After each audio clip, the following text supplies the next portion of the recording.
Ubusabaniramana episode ya kabiri. Dukomeje ikiganiro cyacu Ubusabaniramana tubagezaho ibyo dusoma mu gitabo Ibanga by'Ubusabaniramana dukesha mutagatifu Francisco wa Salesi. Icyo tubasaba ni ukubana natwe muri uyu mwanya, ni ugutera inkunga iki kiganiro mukora subscribe kuri chaîne cyangwa se kuri channel ya YouTube, mukanda kw'iryo jambo ritukura ndetse no kukayogera kari imbere yaryo, kugira ngo uko ikiganiro kigeze kuri uyu muyoboro mujye muhita mubimenya. Ni ikiganiro kibageraho buri wa mbere na buri wa kane. Iyi ikaba ari episode ya kabiri. Gendi Egide Nduwayezu.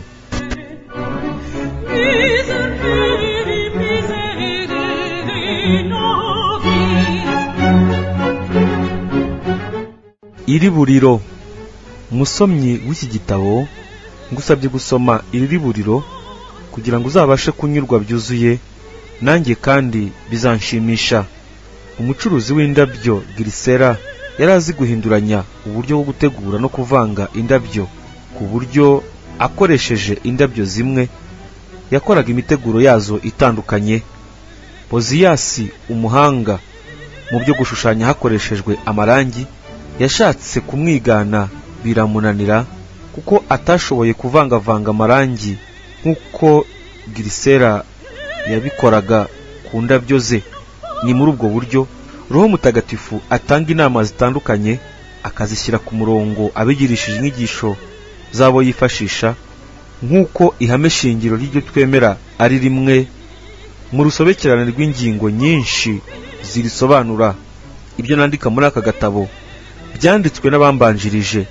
Indabyo nkoresha ni zimwe, ariko umuteguro utandukana n'uwabo bitewe n'uko mba nazivangavanze. Abanditse ku Busabaniramana bose batanze inyigisho zireba abantu baba barateye isi umugongo, cyangwa se abagana iyo nzira yo kwitarura isi.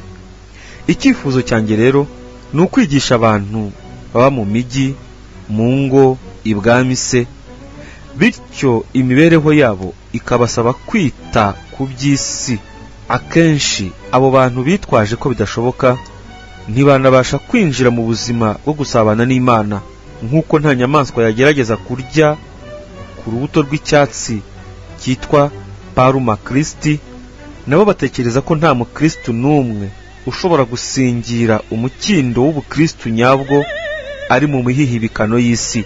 Nyamara ndabereka ko nk'uko amasaro y'agaciro aba mu ndiba y'inyanja ntihagire n'igitonyanga kiyinjiramo, nk'uko hafi y'ibirwa bya Keriduwane mu nyanja rwagati ariho hari isoko y'amazi afutse, nk'uko hari ibinyugunyugu biguruka rwagati mu ndimi z'umuriro amababa yabyo ntashye, ni nako roho ifite imbaraga kandi itajarajara ishobora kubaho mu isi itinjiwemo n'iby'isi, ishobora kandi kubona isoko y'ubutagatifu rwagati mu busharire bw'imivumba y'isi, no guca rwagati mu byifuzo bigurumana byayo, idatwitse amababa y'ibyifuzo bitagatifu biyirimo.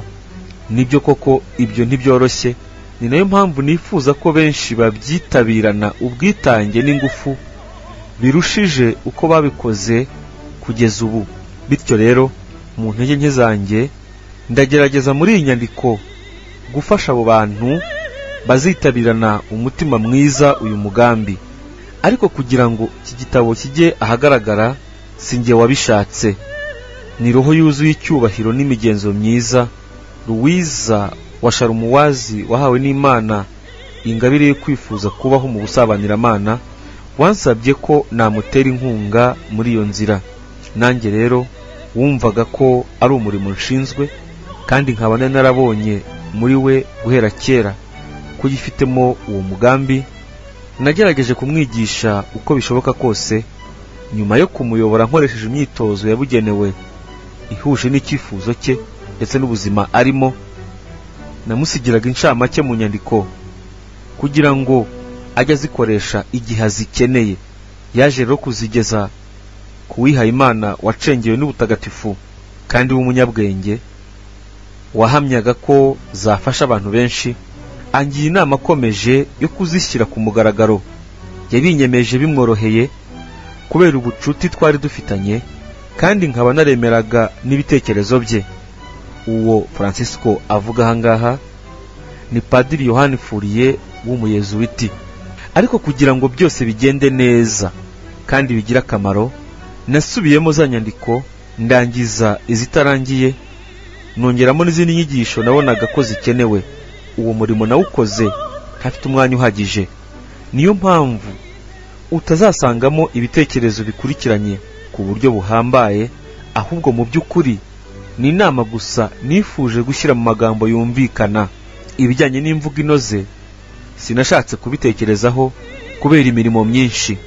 Ndabwira Filoteya kubera gushaka guha benshi ibyo mbere na mbere nari nandikiye roho imwe. Nayitiriye rero izina rusange ry'izindi zose zishaka kubaho zitagatifuza, kuko Filoteya bivuga ukunda Imana. Muri ibi byose nazirikanye roho yifuza kugera ku rukundo rw'Imana iciye inzira y'ubusabaniramana. Nicyo cyatumye ngabanya iyi ntangiriro mo ibice 5. Mu gice cya mbere ngerageza nkoresheje inama n'amasengesho amwe namwe guhindura icyifuzo gisanzwe cya Filoteya, kuvuga ukunda Imana, mo icyemezo nyacyo.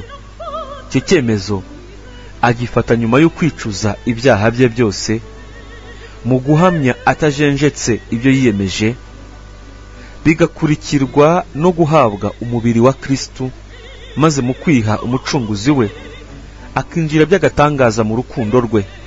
Nyuma y'ibyo, kugira ngo akomeze kujya mbere, mwereka uburyo bubiri busumba ubundi buzamufasha kunga ubumwe birushijeho na Nyagasani: guhabwa amasakramentu aho Imana iza idusanga, n'isengesho rya ozero uko Imana idukunda itwiyegereza.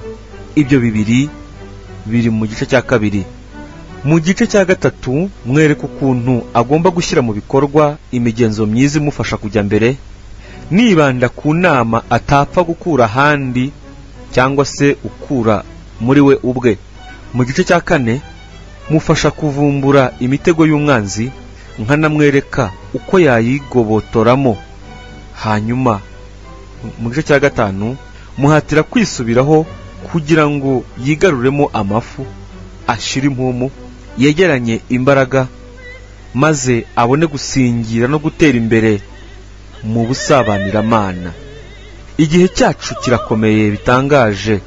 Ndatekereza ko benshi bavuga ko iby'ubuyobozi bwa roho ari umwihariko w'abihaye Imana, ko bisaba umwanya munini umushumba wa diyosezi ikomeye nk'iyanjye atabona. Ibyo bikaba byarangaza ubwenge bwagombaga gukoreshwa mu yindi mirimo ibusumbije agaciro. Ariko muntu usomeye inyandiko, ku bwanjye nakubwira kimwe na Mutagatifu Doni, ko kubungabunga roho ari wo murimo w'ibanze w'abepiskopi, kuko intera yabo ari ndende ku bandi bantu nk'iy'abaserafimu mu bandi bamarayika, ku buryo ndetse n'umwanya wabo nta kindi wakagombye gukoreshwa kirenze icyo ngicyo. Ndibwira ko abepiskopi ba kera n'abakurambere ba Kiliziya bakundaga umurimo wabo nkatwe, kandi ntibyababuzaga kwita by'umwihariko kuri roho nyinshi zabasabaga inama nk'uko bigaragara mu mabaruwa yabo. Bityo biganaga intumwa zo zakuraga mu musaruro rusange amahundo aruta yandi, zibigiranye umurava udasanzwe n'urukundo rwihariye. Ninde utazi ko Timote na Tito, Filimoni, Onezimi, Mutagatifu Tekla, Apia bari abana Mutagatifu Pawulo yari yarakundwakaje, nk'uko Mutagatifu Mariko na Mutagatifu Petero Nira bari bakunzwe na Petero. Nk'uko Baronius na Garonius babyerekana, Mutagatifu Petero Nira ntiyari umwana wa Petero kubw'umubiri, ahubwo kuri roho. None se Mutagatifu Yohani we, imwe mu mabaruwa ye ntiyayandikiye umugore wakundaga Imana byahebuje witwa Erigita. Ndabizi ntibyoroshye kuyobora roho by'umwihariko, ariko ni imvune iruhura isa n'iy'abasaruzi bishimira ko bafite byinshi byo gusarura.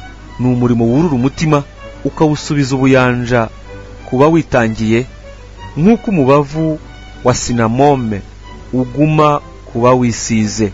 Bavuga ko iyo urusamagwe rubonye kamwe mu twana twarwo kasizwe ku nzira n'umuhigi watwaye utundi, rugatwara niyo kaba karemereye gate, kandi ko rutumva ruremerewe na gato, ahubwo ko rwirukanka vuba na bwangu ngo rugahungishirize mu isenga yarwo, kuko urukundo ruba rugafitiye rworoshya uburemere bw'uwo mutwaro. Ni gute rero umutima wa kibyeyi utazitangira byimazeyo, umutima ushamadukiye ubutungane ukawutwara mu gituza nk'uko umubyeyi atwara umwana we atitaye ku mvune zirimo? Ibyo ariko bisaba umutima koko wa kibyeyi. Niyo mpamvu intumwa n'ababanye nazo mu butumwa bwazo batitaga abigishwa babo abana babo gusa, ahubwo byongeye nk'ababyeyi babitaga inkoramutima zabo. Tukiri aho, muntu usoma inyandiko, ndakumenyesha ko nandika ku buzima nsabanyiramana ntari umusabanyiramana, ariko nibyo nifuza, bikaba rero ari rwo rukundo rumpa imbaraga zo kubikwigisha, kuko nk'uko umuhanga mu bwanditsi yabivuze, uburyo bwiza bwo kumenya ni ukwiga, uburushijeho ni ukumva, ariko ubw'agahebuzo ni ukwigisha. Bibaho nk'uko mutagatifu Agusitini yabyandikiye umubikira witwa Florentina ko umurimo wo gutanga utera icyizere cyo guhabwa. Ushobora no kongeraho ko umurimo wo kwigisha ari inkingi yo kumenya. Alexandre yakundaga Campasipe cyane, maze amujyana kwa Apele wari uzwiho cyane kumenya gushushanya ngo akore ishusho ye. Uko Apele yagendaga amwitegereza byamuteraga kumukunda, ku buryo ibyo yashushanyaga ku rubaho byacengeraga no mu mutima we ageza aho gutwarwa. Nuko Alexandre amaze kubibona atyo, amugirira impuhwe, aramumurekera ngo amurongore. Nuko abitewe n'urukundo rwe rutironda, yigwa mu inshuti ye ya mbere ku isi.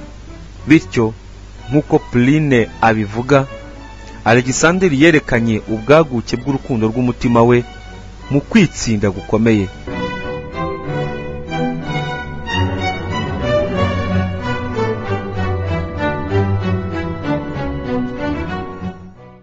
Musomye inshuti yanjye, nibwira ko nk'umwepiskopi Imana ishaka ko nshushanya mu mitima y'abantu atari imigenzo myiza gusa, ahubwo n'urukundo ruyikwiriye. Ubwo rero mbikora nishimye, atari ukugira ngo nubahe kandi ndangize inshingano zanjye gusa. Nizera ko uko mfasha roho z'abandi kwinjira muri urwo rukundo, roho yanjye nayo ishobora kuzageraho ikarwuzura. Nyagasani nabona urwo rukundo rwarantwaye umutima, azarunshyingira maze mbane narwo iteka ryose. Rebeka, umukobwa mwiza w'isugi, yuhiye ingamiya za Izaki, bimuviramo gutorerwa kuba umufasha we, anamwambika imirimbo ya zahabu ku matwi no ku maboko. Ibi tubisanga mu gitabo cy'Intangiriro umutwe wa 24 umurongo wa 20 kugera ku 22. Bityo nanjye ubwo nyobora intama zayo ikunda ku mazi y'ubugingo, nizeye ko mu bugwaneza bwayo Imana izampa kuyibera umugeni, igashyira no mu matwi yanjye amagambo meza y'urukundo rwayo rutagatifu, mbese nagereranya na zahabu, naho mu maboko yanjye igashyiramo imbaraga zo kuyashyira mu bikorwa byo shingiro ry'ubusabanyiramana nyakuri. Nkaba rero aricyo nsaba Nyagasani ngo ampe, ahe n'abana ba Kiliziya bose, Kiliziya nshaka kwegurira inyandiko zanjye, ibikorwa byanjye, amagambo yanjye, ugushaka kwanjye n'ibitekerezo byanjye. Bikorewe Anes ku munsi wa Mutagatifu Madalena 1609. Musenyeri Francisco wa Salezi, umwepiskopi wa Geneve.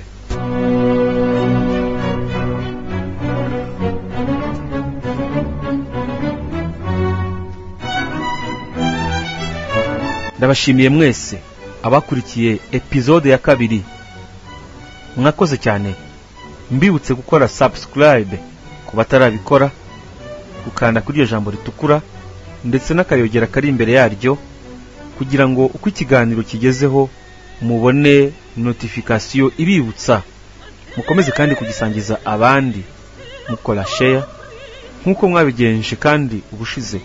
Mukomeze kuduha ibitekerezo mwandika aho hasi muri comment, ari nako kandi mukanda like cyangwa se mukunda iki kiganiro mukabyerekana muri ubwo buryo. Ndabashimiye cyane. Ndi Egide Nduwayezu. Ubusabaniramana ni ikiganiro warukurikiye kuri uyu muyoboro wa YouTube. Ubusabaniramana. Wakoze cyane kumva izi nama kandi ukaba ugiye kuzisangiza abandi. Ubusabaniramana.